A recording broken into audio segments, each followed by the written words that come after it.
अशोक खरातचं त्याच्या भक्तांवर एवढं गारूड असायचं की ते काहीही करायला तयार असायचे।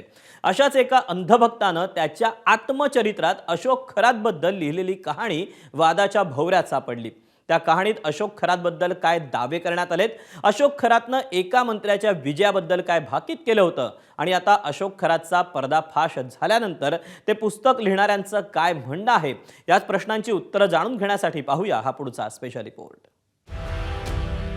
भोंदू मांत्रिक अशोक खरातच्या शिवनिका संस्थांचे माजी विश्वस्त तसेच सिन्नर तालुका औद्योगिक सहकारी वसाहतीचे अध्यक्ष नामकर्ण आवारे यांनी 2012 मध्ये प्रकाशित केलेलं हे आत्मचरित्र।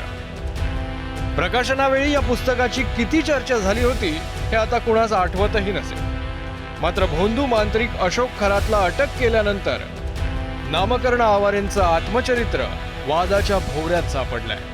कारण या आत्मचरित्रात अशोक खरातसाठी वाहिलेली 13 पानं। सिन्नर तालुक्यातील एका व्यक्तीनं लिहिलेल्या आत्मचरित्रात याच भोंदूबाबा अशोक खरातबद्दल 13 पानांचा उल्लेख करण्यात आलाय आणि या 13 पानांमध्ये त्याला सिद्ध पुरुष असल्याचं म्हणलं गेलंय। मी आता ते पुस्तक आपल्या दर्शकांना दाखवू शकतो की असा मी नामकर्ण हे पुस्तक लिहिलंय नामकर्ण आवारे यांनी। हे मूळचे सिन्नर तालुक्यातील यांची आणि या भोंदूबाबा अशोक खरातची भेट 1999च्या सुमारास झाली होती। आपल्या आत्मचरित्रातला एक अध्याय अशोक खरातवर असावा असं नामकर्ण आवारेंना का वाटलं, तर या प्रश्नाचं उत्तर दडलंय ते नामकर्ण आवारे आणि अशोक खरात यांच्या पहिल्या भेटीमध्ये। माणिकराव कोकाटे पहिल्यांदा निवडणूक लढवत होते आणि या निवडणुकीच्या काळात सिन्नर पोलीस ठाण्यात एक तक्रार नोंद झाल्यानंतर हे जे लेखक आहेत हे आणि काही जण त्या तक्रारी संदर्भात पोलीस ठाण्यात गेले होते कार्यकर्त्यांना वाचवण्यासाठी। तिथून ते बाहेर पडल्यानंतर याच 5 ते 6 जणांना, या लेखकासह जे 5-6 जण आहेत यांना भेटले ते आज तो भोंदूबाबा अशोक खरात पहिल्यांदी। आता नामकर्ण आवारेंनी पुस्तकात अशोक खरात बाबत नेमके काय दावे केलेत पाहूया।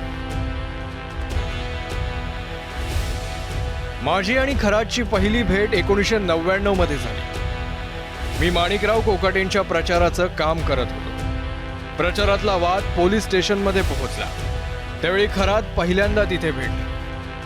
कोकाटे 23,450 मतांनी निवडून येतील अशी भविष्यवाणी त्यानं केली। मतमोजणीहून परतताना अपघात होईल, त्यात 2 कार्यकर्त्यांचा मृत्यू होईल असंही खरातनं सांगितलं। खरातनं सांगितल्यानुसार दोन्ही घटना खऱ्या ठरल्या। खरातची भविष्यवाणी 100% खरी ठरते हे जाणवलं। त्यानंतर आम्ही नियमित सानिध्यात आलो। अद्भुत आणि चमत्कारिक असे 2-3 प्रसंग घडले। त्यामुळे खरात सर्वसाधारण नाही तर सिद्ध पुरुष असल्याची खात्री पटली। पुस्तकात उल्लेख करण्यात आलेल्या घटना आहेत 1999 मधल्या, तर पुस्तक प्रकाशित करण्यात आलंय 2012 मध्ये। त्यामुळं घडलेल्या घटनांचा अशोक खरातच्या मुखातील भविष्यवाणी म्हणून छापण्यात आल्या का अशा शंका उपस्थित करायला नक्कीच वाव आहे।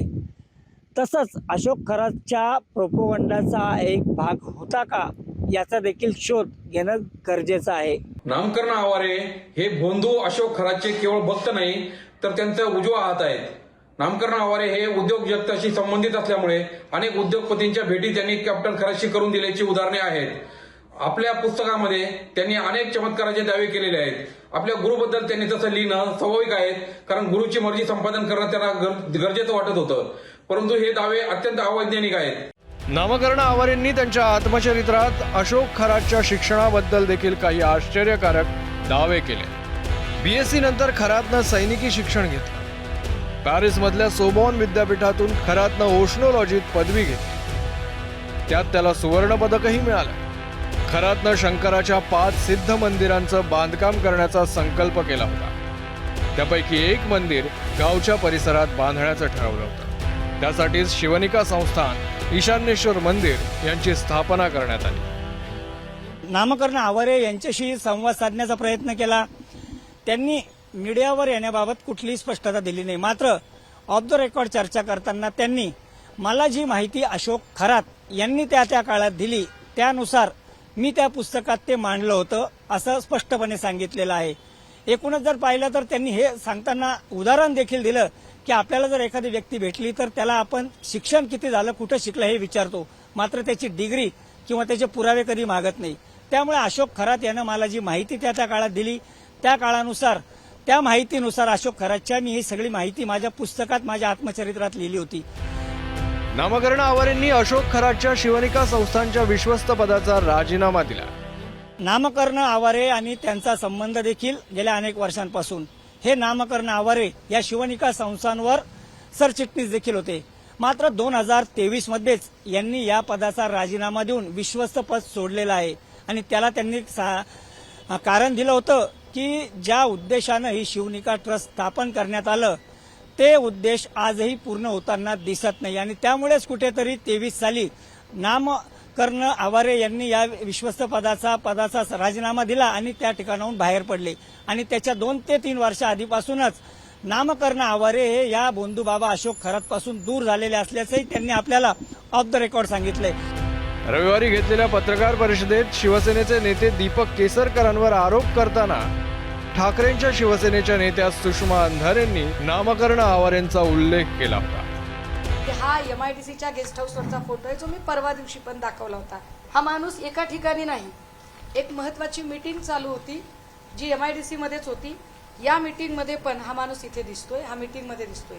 एवढंच नाही, मी जो चाकणकरांचा सगळ्यात आधी पहिला व्हिडिओ शेअर केला होता ज्याच्यामध्ये चाकणकर खरातची पाद्यपूजा करत होत्या, तेव्हा खरातची पाद्यपूजा चालू असताना खरातच्या बाजूला बसलेला जो माणूस आहे तो हाच माणूस आहे. याचं नाव आहे नामकर्ण एकनाथ आवारे. कोण आहे हा नामकर्ण एकनाथ आवारे? जी माहिती मिळते त्या माहितीनुसार हा जगदंब पतसंस्थेचा प्रमुख आहे. सुषमा अंधारेंनी केलेल्या आरोपांवर बाजू जाणून घेण्यासाठी एबीपी माझानं नामकर्ण आवारेंशी संपर्क साधला. सुषमा अंधारेंचे आरोप बिनबुडाचे आहेत अशी भूमिका आवारे यांनी एबीपी माझाशी बोलताना मांडली. त्याचप्रमाणे जगदंबा सहकारी पतसंस्थेनं देखील पत्रक प्रसिद्ध करत त्यांची बाजू स्पष्ट केली आहे. 25 फेब्रुवारी 2025 पासून अशोक खरातशी कोणताही संबंध नसल्याचं पतसंस्थेनं पत्रकात म्हटलंय.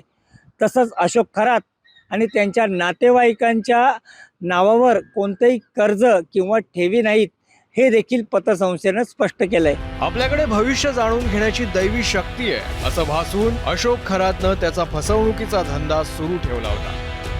जिथे जिथे संधी मिळेल तिथे तिथे स्वतःचा प्रचार करण्याचं तंत्र अशोक खरातला गवसलं होतं. आत्मचरित्र जरी नामकर्ण आवारेंचं असलं तरी त्यात आपली जाहिरात कशी होईल याची काळजी अशोक खरातनं घेतली होती असंच दिसतंय.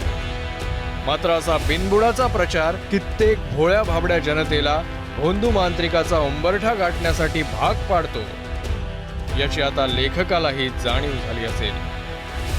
नितीन ओझा, एबीपी माझा, नाशिक. एबीपी माझा, उघडा डोळे बघा नीट.